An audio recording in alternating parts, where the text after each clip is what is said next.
Hello, everybody. Let me empty that. Oh, all right. Nice to see you guys again. We're jumping around time-wise because schedules are back flowing again with gigs and students, and I get the if I put my finger in the air, it feels like this COVID stuff is on its way out, right? So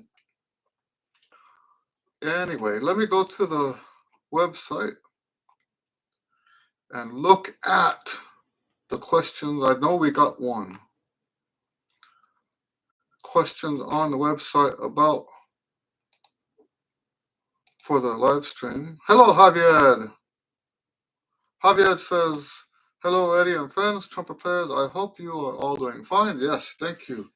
Just want to say the expansion skills book is helping me to connect some note transitions that I had a little struggle. That's good. I'm glad to hear that. I compensate by blowing a little harder, but not with lip work. That's great. Yeah, man. I'm glad to hear that.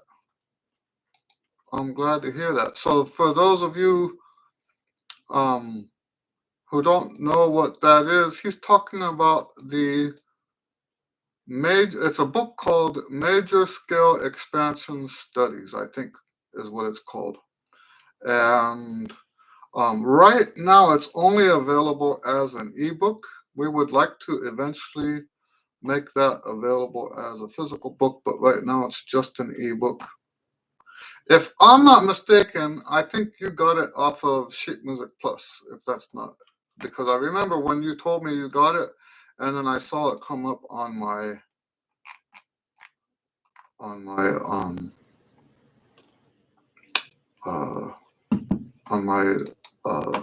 stats. I call it stats.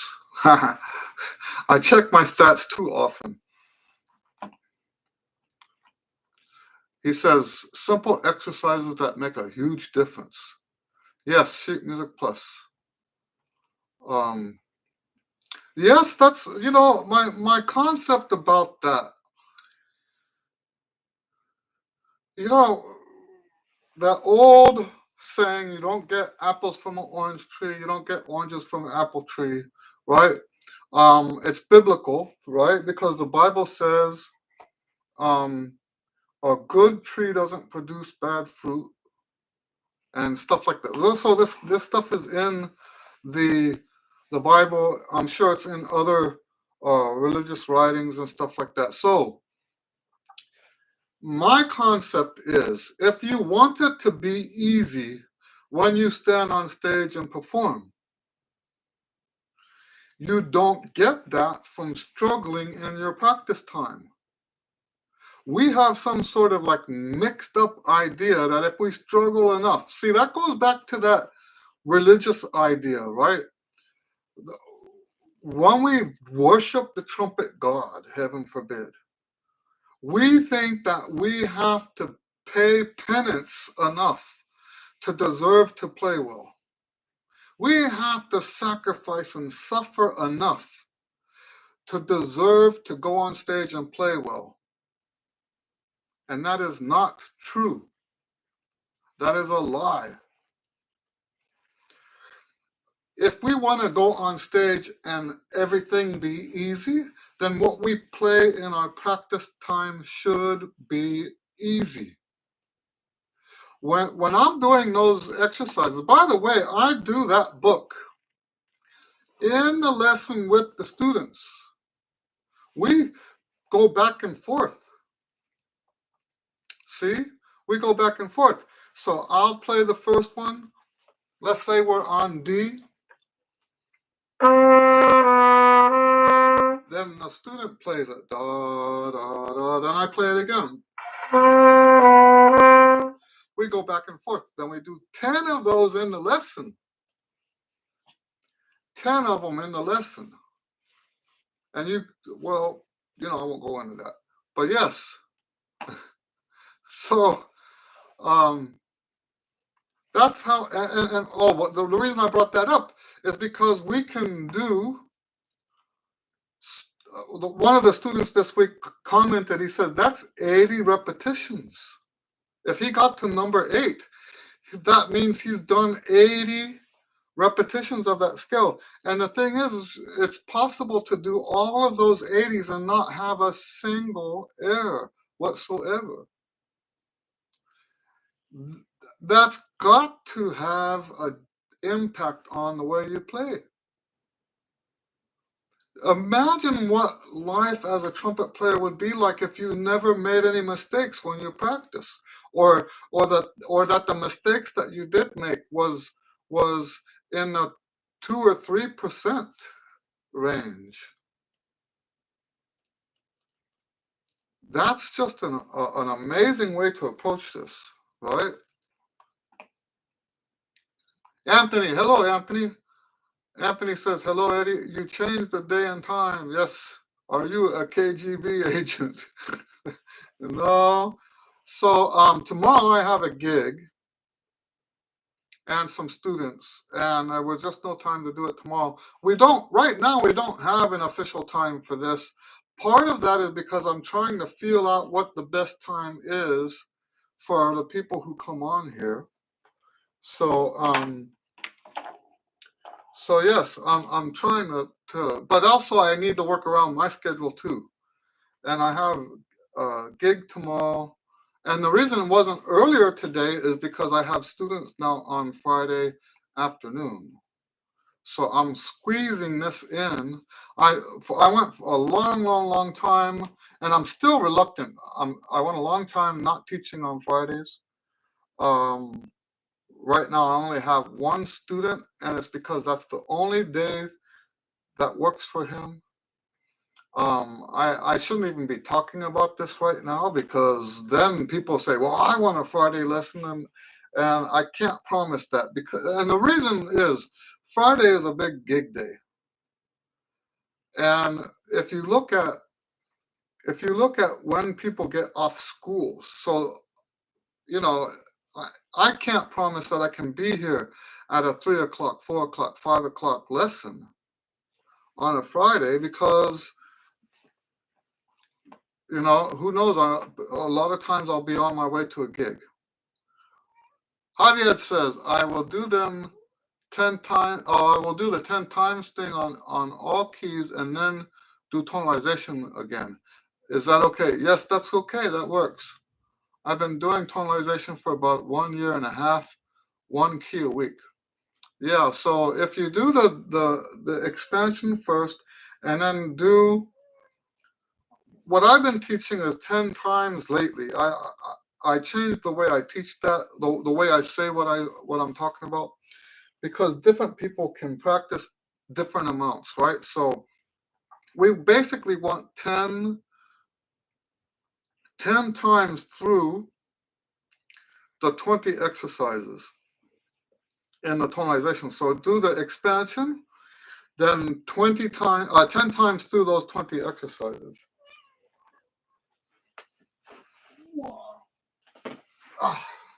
So now let me go to Joe's question. Joe had a question. Hi, Mr. Lewis. When I buzz, the hole between the lips is not where my mouthpiece goes. How do I fix it? And so that's like the first question I ever got about my book, and it was from a friend of mine. I saw him. I was in Washington, D.C., and he lived in Washington, D.C. at the time, and I gave him my book, and he went through it, and then he sent me this is before email, I think, and he sent me I think it was uh, a thank you card or something like that, and he says, uh, the buzz, when he does the buzz, was off to the side. I can't do it. Mine is that's another thing, right? Mine isn't even where the mouthpiece goes either. Mine is about this wide. Now his was like smaller but off to the side. And so he thought that was a problem. And maybe if the way you're thinking about lip buzz is that it's supposed to be exactly like this is when lip buzz starts to fall apart. This is when those guys that are anti-lip buzz end up being right. Okay? So we got to take a step back and think about why are we doing the lip buzz? And there's two reasons for lip buzz in my system. One is to get what I call the posture of the face muscles in the right position. We want the primary purpose of lip buzz is to put the face muscles in the right position. When I do a buzz, each of the muscles that needs to be tense is tense. Each of the muscles that needs to be relaxed is relaxed. Okay? The second reason is to teach ourselves how to make the notes go up and down with just our lips.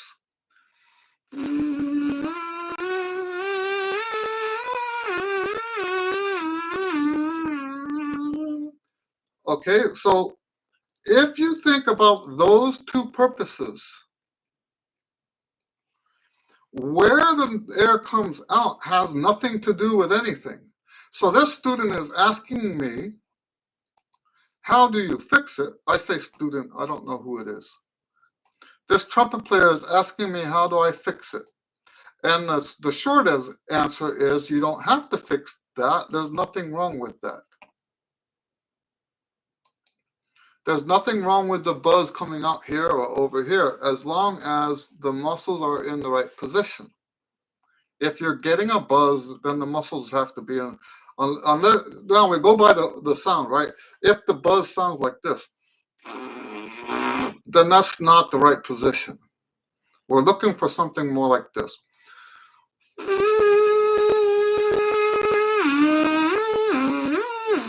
Right? We're looking for that.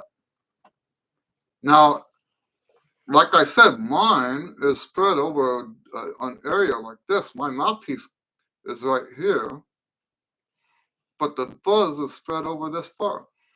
You can see it. That doesn't matter. It doesn't mean anything. It has no impact. Okay, so I hope that answers Joe's question. All right, now, hello, Karen. Nice to see you. She says, hi, I'm back. If I don't say anything here, do you know if I am here? No, well, do you know what I have? I have a little number in the left-hand corner that tells me how many people are here. So if people are lurking, that's the old internet term. If people are lurking, I at least know they're here. So I wouldn't know that it was you, but I would know somebody's watching. And if that, if you wonder, are there times when I'm standing here talking and nobody there? Yes, that happens. And that's, I think, correct me if I'm wrong, I'm probably the only trumpet teacher doing this. As far as I can tell, and I understand the marketing side of this, that this is probably not such a good thing business-wise. I can see why people wouldn't do this every week, um, because of that old saying, with familiarity comes contempt. Or no, familiarity breeds contempt, right? And if you're there too much for the people, then they don't see you as that glorious, untouchable figure, right? But that's not my MO, is it? Um, I don't see myself as that glorious, untouchable figure. I see myself as a servant. So I don't mind doing this every week. But I think, so I'm not saying that. What I'm saying is that it's probably, that's probably the reason why you don't see other trumpet teachers doing this on a semi-weekly basis, because it's not good for business. I hope that makes sense. It's not good for business. Okay, so but for me, I'm not here for business. I'm here to help people. And if you guys don't believe that, if you think I'm trying to sell books or sell compositions or do sell lessons, um, you haven't been watching, right? Because I make decisions like that all the time, constantly. Decisions I could just this thing about being the super untouchable. Uh, I could have portrayed myself that way all along. Does that make sense? That was a choice to not do that. I know that's good for business. Um, I'm not interested in that. Okay. Anyway, I know I'm getting carried away with that too much.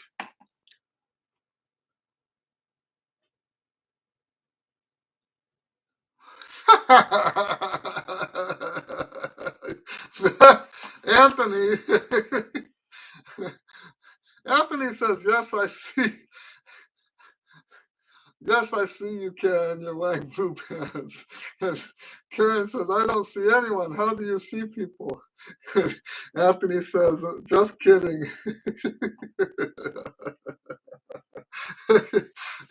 Karen says, wearing blue jeans. Good guess." Oh my. We still gotta get you over here, Anthony, so you can join me in the Q&A someday. Javier says, "This trumpet Q&A is what makes me follow your system, Eddie. So you have a student client here." Well, thank you, Javier. Um, yeah, so that's to me, that's what it's about. That's what it's about. And I don't want to talk about it too much because it makes it sound like it's not sincere. Um, but part of it is religious, right? So, and I might have said this before on the Q&A before. Um, um, there's different kinds of Christian, right? And my kind of Christianity, what I believe as a Christian, is faith based. Not all Christian religions are faith based. Okay? And I know that sounds weird, but hear me out. I actually believe that God is my provider. That doesn't mean that I don't have to do the work. But what it does mean is that I don't have to make a sale in that sense, right? I don't have to. What I mean by that is I don't have to be driven to make a sale. I believe God will put things in place that. So my number one priority as a faith-based Christian is to love people, and the way I love people is He put me on this earth to help people play trumpet. That's I actually truly believe that, and I know we talked about that recently, but I actually truly believe that, and I believe that when I do that,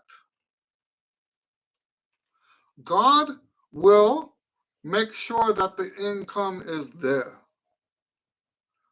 And it's not always, I had a client. I guess about now it was, I think we started in 2013. And this guy was writing me 12, 12,000, 13,000, 14,000 checks at a time. 14, I think the highest check that he gave me was a $14,000 check to write music. And, he didn't know who I was at the time. And I believe that's the kind of thing that God does. So I think a lot of people would interpret what I'm saying here to say that if I love on you guys, you will pay me back. That's not what I'm saying. I believe that when I love on you guys, God will bring sources of income from anywhere. That guy that I'm talking about that was paying me these huge checks, I had never served him before. So I actually believe that when you love on people in faith, that you can depend on God to provide for your needs. So, and what that does for me as a teacher is I don't have to make a sale. Yes, I understand that sales is part of what we do, but to me, so like when someone says you need to learn how to close a sale, let's take lessons for example, because there was a student, there was a parent that contacted me 2-3 weeks ago, and she said she wants to get her son to take lessons,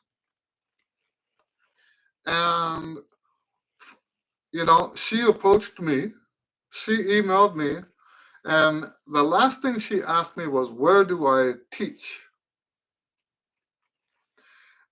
And I told her where I taught, and that was the last I heard from her. And she was very clear in the email that if it wasn't in an area where she could get to, that she would have to find somebody else. And me as a teacher who operates by faith, I don't feel compelled to try to sell that person. I don't have that. Right? I don't feel like I have to somehow manipulate this person into making that trip worth it. So there's a lot of students that I don't teach because it's not what they want.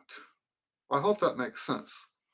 So yes, I'm here to serve.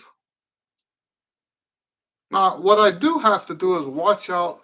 I don't want to give for free what I charge for, right? Because that would not be fair to the people who pay. So I do try to draw that as a distinction.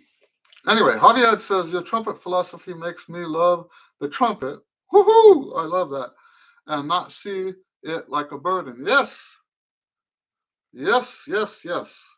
I like to think of it as the ball and chain has been removed. And in fact, when I know I told you guys once before, at least once, I quit trumpet in 1985 or 86, somewhere around there. I quit. It only lasted 2 weeks, but I quit.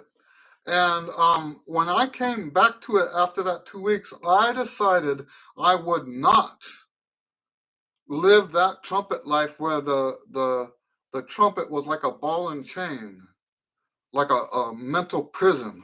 I would not live that life.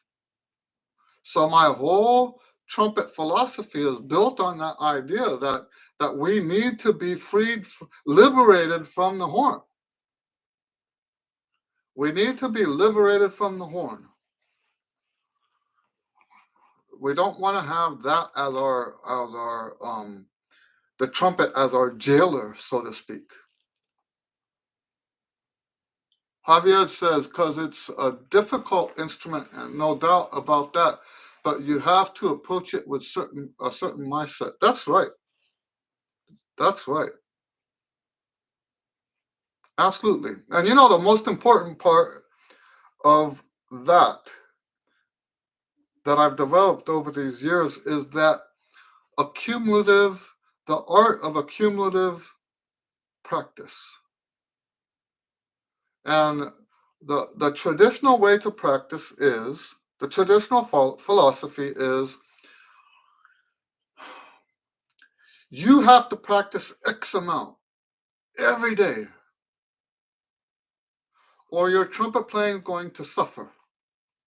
And if your trumpet playing is going to suffer, then you are going to suffer. That's traditional practice. That's the traditional practice philosophy. My philosophy says that even if you only have 5 minutes to practice today, that 5 minutes counts. If you have 10 hours to practice today, that 10 hours counts. If you have a half hour to practice today, that half hour counts.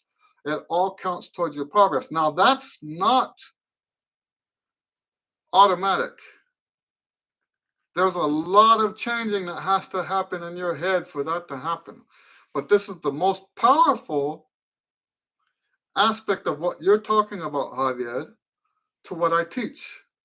This whole liberation thing, the most liberating thing that I teach is this philosophy that your practice, your musical progress is accumulative.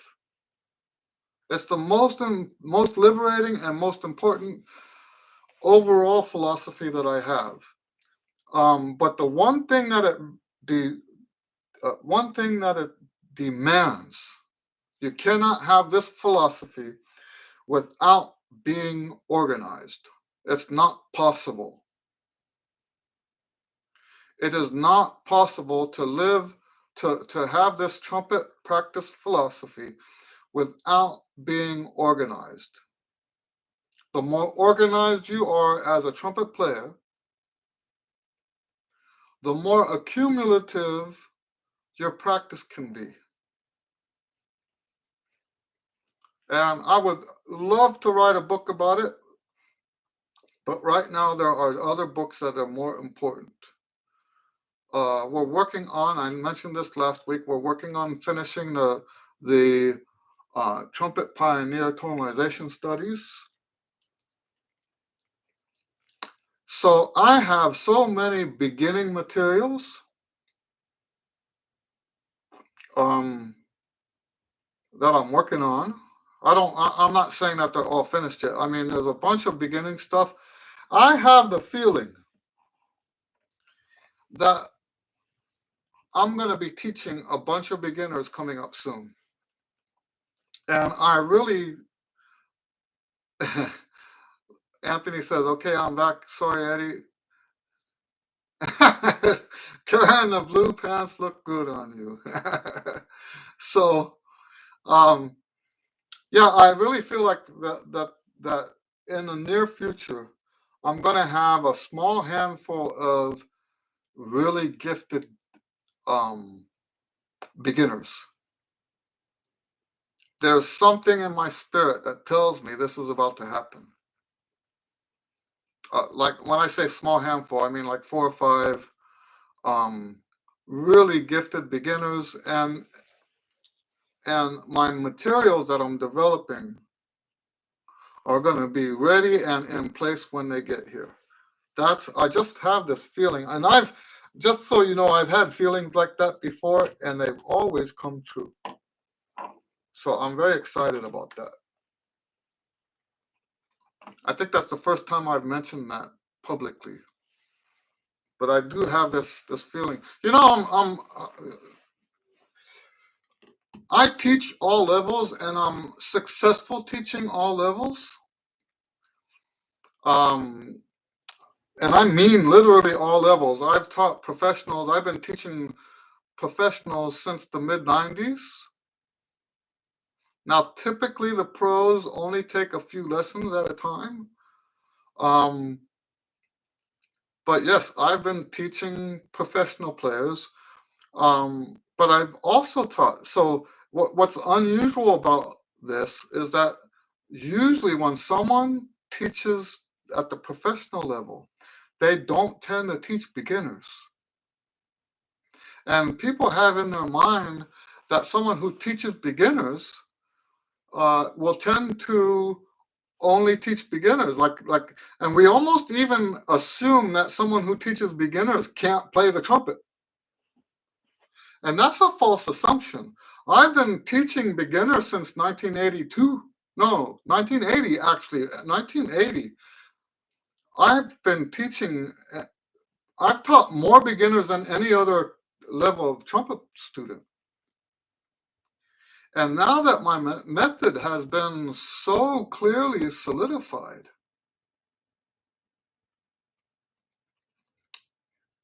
the beginner thing, it's just one of the things that I excel at. And I'm not trying to like toot my own horn here. It's just one of those things, I think sometimes I have to say it because people assume that because I do all this high level stuff that I wouldn't be appropriate for a beginner. And that's just not true. My work with the beginners all these years, I never stopped teaching beginners. So anyway, Javier says, I finally adopted the trumpet log thing. Excellent. I write what I do on a daily basis, and it's great because memory is fragile. That's exactly right.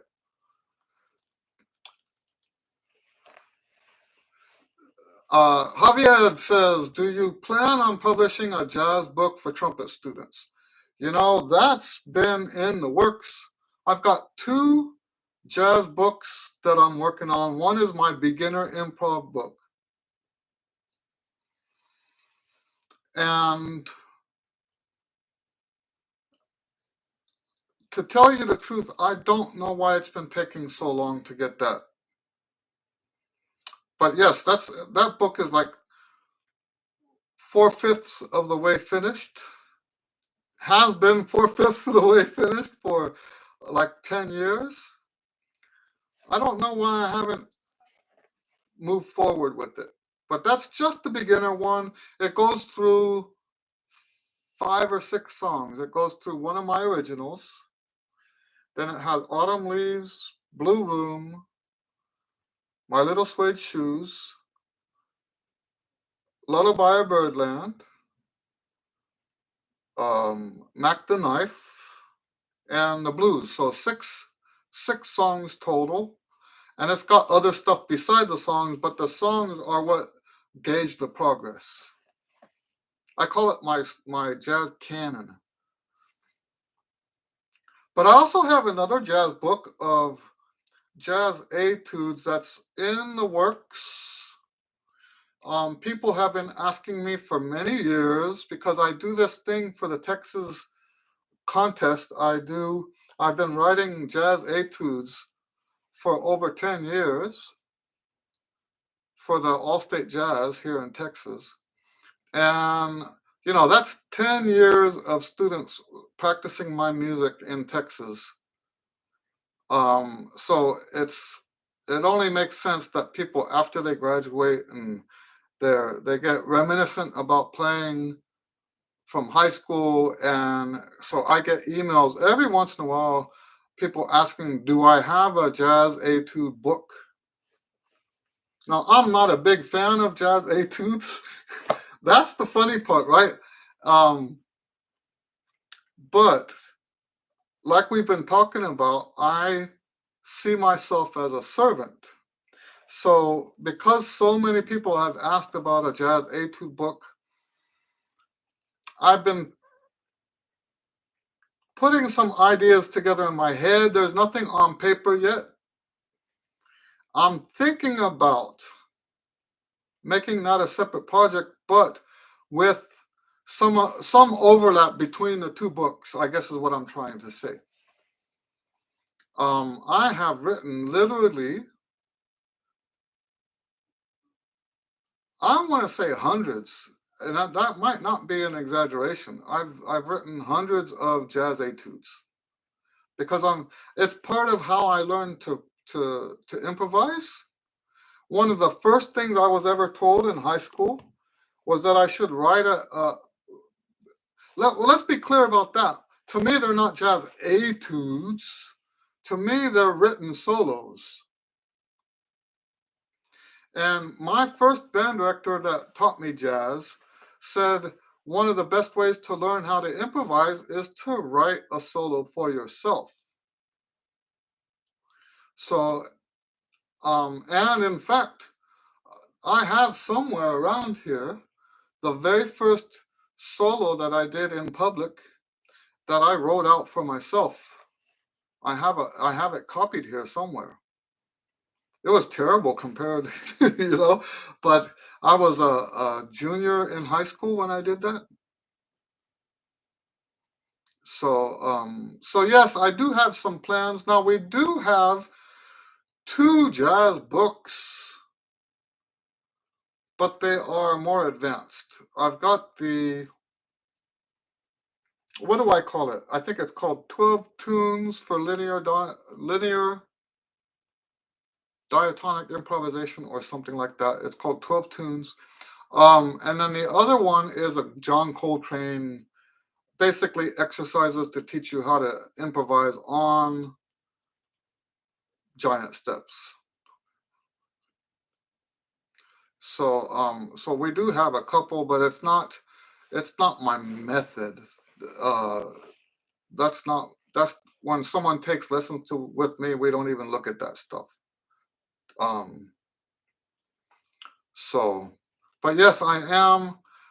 Those jazz books are not my top priority right now, and I guess one of the reasons why they're not top priority is because I've been using those materials with my students. Um, and it wouldn't be any more convenient to put it in a book. And they change a little bit each time I use them. So I'll tell you what, when they finally do get published, they're going to be awesome because I've been working on it for like 20 years. All right.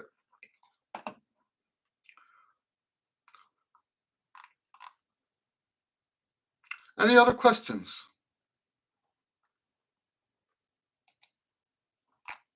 Let me double check the website.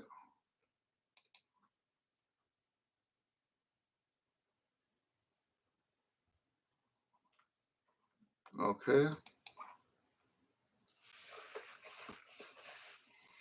Javier, oh, let's see. Stephen, is it possible to become, hello, Stephen, by the way.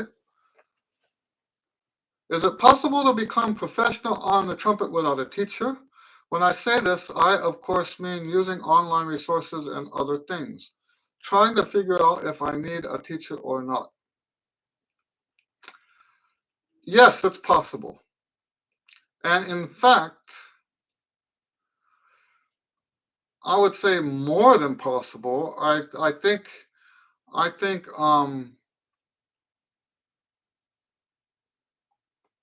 how do I want to say this?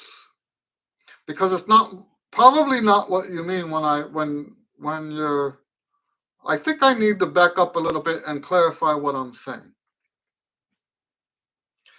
If you would like to be a professional orchestra trumpet player, if you want to play in a symphony orchestra, if you want to play professional in one of the army bands, then I'll go as far as to say no, it's not possible. Okay? Because the level of what they do is so extremely high that you cannot reach that level on your own trying to figure stuff out.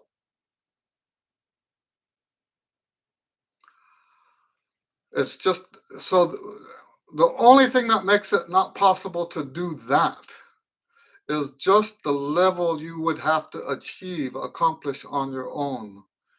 It's just comparing yourself to the people who are just as enthusiastic as you but have a teacher, not likely to happen. Now, if on the other hand, what you want to do is just play professional gigs, then yes, it's possible. And if you say to yourself, I want to be a professional trumpet player that operates as an artist, you want to have your own band. I actually believe that as a trumpet player, that's the easiest route. And I know some people might, does that make sense? Some people might be offended by that. But if you're an artist, as opposed to a worker, as a worker, it's going to be much more difficult because basically, we're talking about competition. And you have to be good enough to play better than somebody else. You have to be the best choice for so let's say a gig comes up, I need 5 trumpet players, right? If I need 5 trumpet players, I need to know that the guys I'm getting are good enough for the gig. And the chances of somebody being self-taught, being good enough for the gig, it's kind of slim. But it's possible, right? You just need to be better than the other guys. Now, for that to happen, you need to know what that standard is. That's easier with a teacher. The teacher can say, no, you're not up to that level. But it's still possible. If you work really hard and you find some way to get feedback. See, the main reason today to have lessons, let's be clear about that too before I go on to the artist thing, okay? Let's be clear about that. What are lessons for today? Because with all the information, in the old days, lessons were for information. That can no longer be true. We have information at our fingertips. We have vastly more information than anybody ever had before the internet. And we got it, most of it's free. So lessons today are not for information.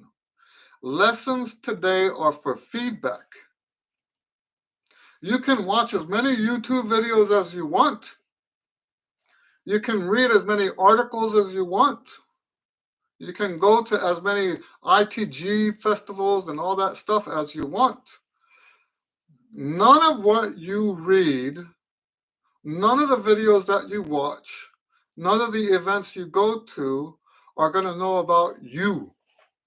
So the purpose of having a teacher is to listen to you and help you figure out what information is appropriate for you. Me personally, there's teachers that say you shouldn't read any of that stuff online, you shouldn't watch the videos. I'm the other way around. I think you should watch all of it. I think you should read all of it. And then come back and we'll talk about how that works for you. Because that's what you're not getting online. You cannot get feedback. Nobody's going to give you feedback for free. Because that's all we have left as teachers now. And that feedback should be wise feedback. Not dogmatic feedback, but feedback based on wisdom. Now let me finish off by talking about the artist. You can be an artist. You don't have to learn the songs that everybody else learns. For that matter, you can write your own songs. You don't have to do the songs the way other people do them. You can. It's actually better to do them the way you do them, and not do them the way other people do them. If you want to be a successful trumpet player without a teacher, the easiest way to do that is as an artist where you are the leader of the band, and you have workers working for you, not the other way around. If you want to be a worker, you need skills. And you need to know whether or not your skills are good enough to be a worker. I've made most of my living as a worker. And I'm a good worker. If someone calls me for this, I'm ready. If someone calls me for that, I'm ready because I have those skills. I can sight read, I can improvise, I've got the high notes, I've got the low notes, I can play fast, I can play slow, I've got it all covered. I play classical, jazz, funk, rock, all of it. That makes me a great, well-rounded worker. But as an artist, you don't need any of that. You only need the skills to play the songs that you are playing as an artist. Now, I say as a trumpet player, it's the easiest way. That doesn't mean that it's the easiest way to be a musician. It's actually one of the hardest ways to be a musician, right? Because there's so much other stuff besides playing the trumpet that you have to do. So much other stuff. But as far as your trumpet stuff goes, no, you would not need to take lessons. Because it's all about your music, all about your voice, all about your expression. Okay? Let me get caught up on this. Stephen says, it's too complex because of the amount of variables involved in orchestra playing. But I just mean solo. Yes. If you're just talking about being a solo player, which I would call an artist, then you can do it without taking lessons. And by being different, you actually increase your odds of pulling it off. Because we don't, as an artist, we don't want to be the same as somebody else. And that's part of the purpose of the lessons, is to make sure you're doing it right. Right? So as an artist, if you're doing it wrong, hallelujah. Because now you've got something unique. Stephen says, so would you conclude that for the self-teacher should seek out teachers when hitting walls or needing to make that next jump in skill level? Yes, if that's what you're trying to accomplish, if that's where your voice takes you. And that's when you say hitting a wall, it's because you know where you want to go with it, and you're not getting there. Yes, in that context, I would say you would want a teacher to pull that off. But I would be, if you want to be a soloist, I would be very careful about who you get as a teacher. And I'm not just saying that to put other teachers down. I don't mean it that way. You guys know, if you've been watching my videos, I don't put other teachers down. There are plenty of people that do that online. That's not who I am. What I do is differentiate one type of teaching from another type of teaching. And someone that's good at teaching artists is not the same thing as someone that's good at teaching workers. And most of the trumpet players out there are workers, which means that most of the teachers out there are teaching how to be a worker. Let's use this as an example, right? Let's use this as an example.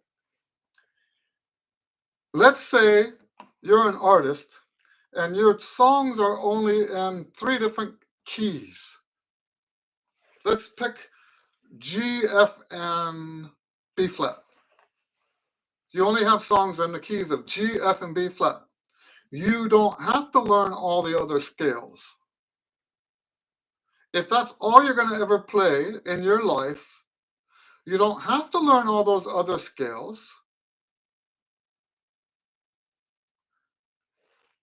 Now, you could. I'm not saying there'd be no benefit to it, but you don't have to. You don't have to learn new time signatures. You don't have to learn how to read music. You don't have to learn how to get a good sound, even for that matter, because your sound is your sound. Other people, if you're successful, other people are going to be copying you. It's not the other way around. But that's how the workers teach. And I'm not obviously I'm not putting that down because I teach that way and I play that way. I also do the other, for that matter. I do artist gigs myself, so I'm on both sides of that. I do I write my own music and I go and perform my own music in public. So I am an artist too, and I have taught artists.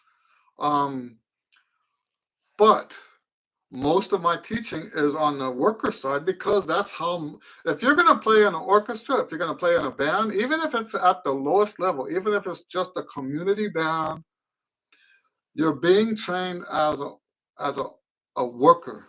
If you're going to play at church in the church ensemble, church choirs, I'm not church choir, church orchestra, you're training as a worker. But if you're striving to be an artist, then you only need the skills that are required to say what you have to say. And I'm going to say it one more time, that requires less effort on the trumpet, but a lot more effort outside of the trumpet, because basically what you become at that point is a business owner. And that's a lot harder.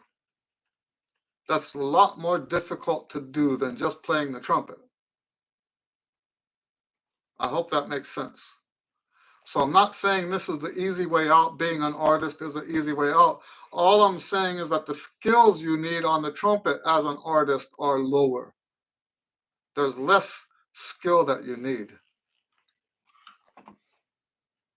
Javier says, you missed salsa too. Yes, that's correct. I've played a lot of salsa, classical, jazz, funk, rock, and salsa. Salsa, it's not so easy. That's correct. So I hope that answers your question, Stephen. I'm not one of those people, and this goes back to what we were talking about earlier, right? I'm not one of those people that says everybody has to take lessons.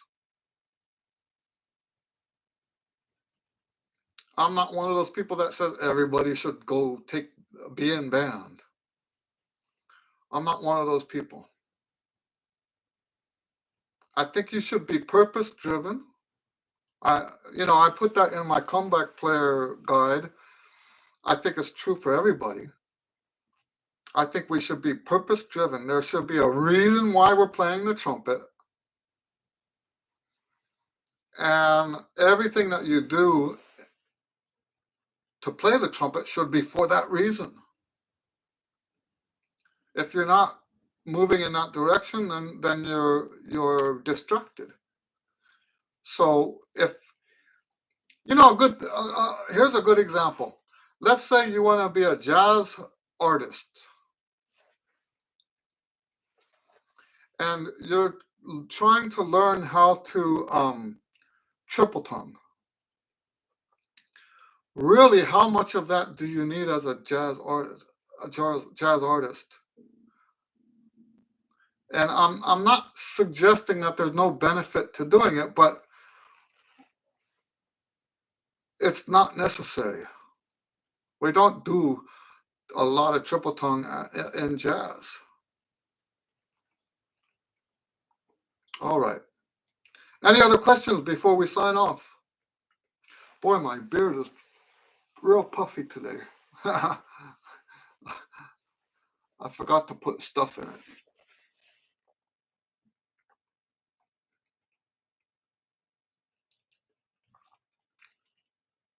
So Stevens, Javier says, you can see that worker versus artist thing in real singers versus reggaeton singers.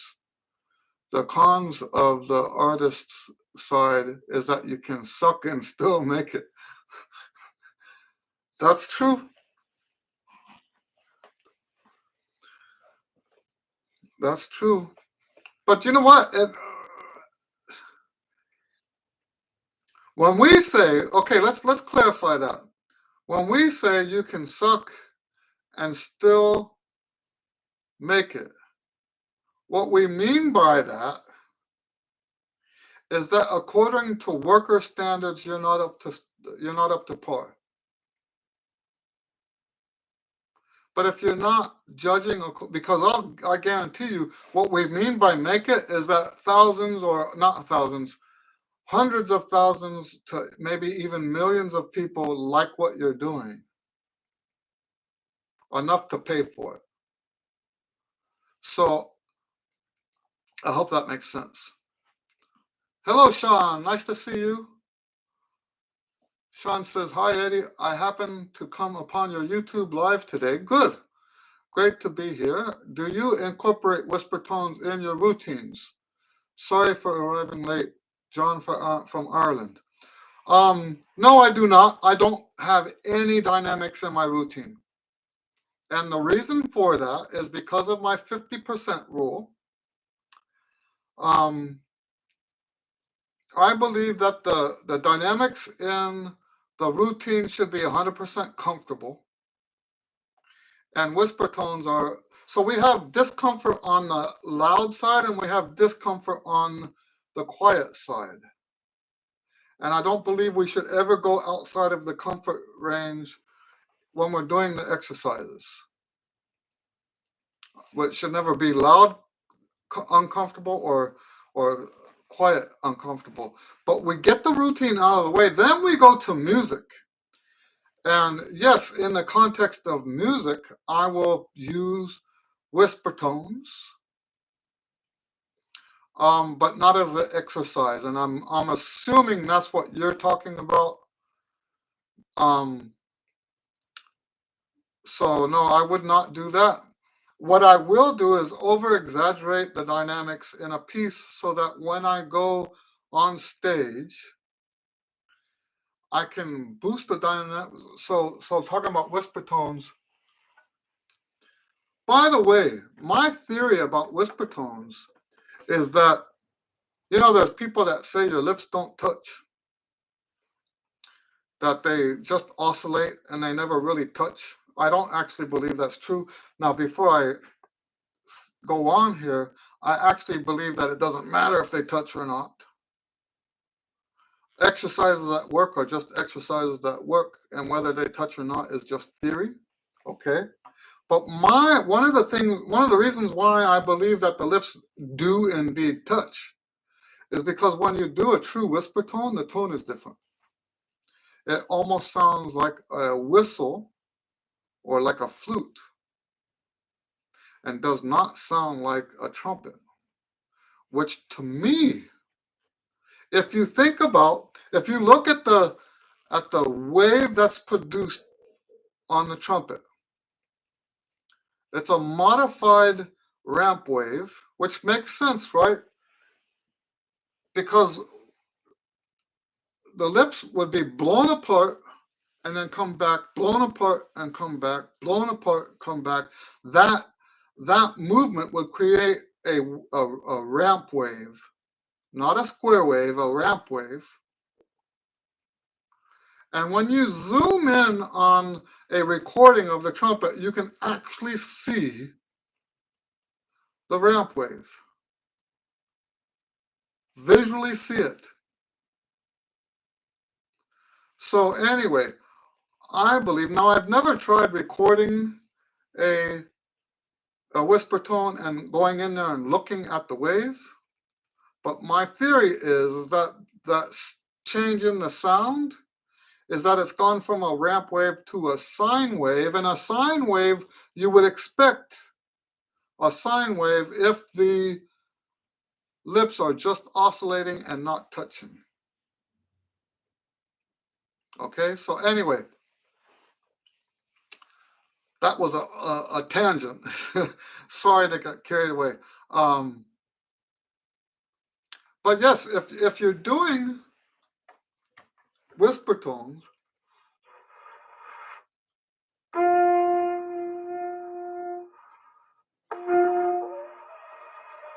if you're doing whisper tones, the control that it takes to get there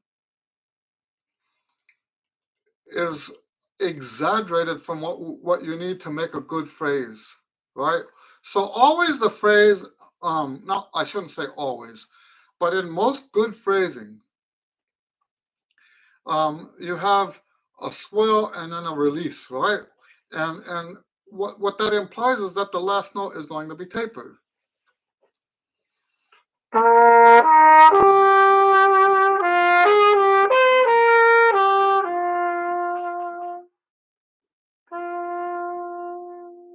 Now, if I let that diminuendo down to a whisper tone, then I have the control then to do a very, without going to whisper tone, but still having that kind of taper. I hope that makes sense. That wasn't a good demonstration, but I hope that makes sense. That's the only thing I do whisper tones for. I don't do it as an exercise. Javier says, Eddie, you are too of a good person. Some artists really suck on objective basis. My dog's howling is more on tune. That's funny. You know what? My attitude towards quality was influenced, I think, when it first came into my head. I might have told you guys this story before. In El Paso, the university is just like a mile away from the border, and we used to go on lunch. On our lunch break, we used to cross the border into Juarez, and have lunch down there because it was cheaper, right? And good food. So I remember sitting at a pizza place, and this band comes. Now the windows were, there was no glass in the windows, so we're sitting at the next to the window, and this three-piece band comes up, and if I remember right, it was a snare drummer, a bass player, and a alto sax. Might have been just bass and alto, but now I'm starting to remember a snare drummer. And I noticed that there were two things that I noticed, that they were out of tune. These were street musicians, right? Out of tune, and that their tempo was lopsided. But as I listened, I'm thinking, as much as this is not quote unquote up to my standards, there's a thing here. This what they're doing, and this is legitimate, real music. And if I were to try to play what they're playing, I wouldn't have been able to do it. The tuning was different, the timing was different, and it was something that I just couldn't, But we, with Western trained ears, I guess that's not what, I shouldn't say that's not Western, but with let's say orchestrally trained ears, we listen to something like that and we think that it's wrong, that it's not up to standards. Sean says, Eddie, thanks for that. I understand. I continue to mine your videos on jazz tunes, melodic chord progressions, motifs, over progressions, etc. Well, good. Thank you. I'm glad you're getting something out of it. All right, guys. Thanks for hanging out again. This next week is extremely busy. We might end up having to skip next week. We'll see how it works out. Anyway, other than that, God bless you guys. We'll see you next time, and thanks for hanging out. Have a great week.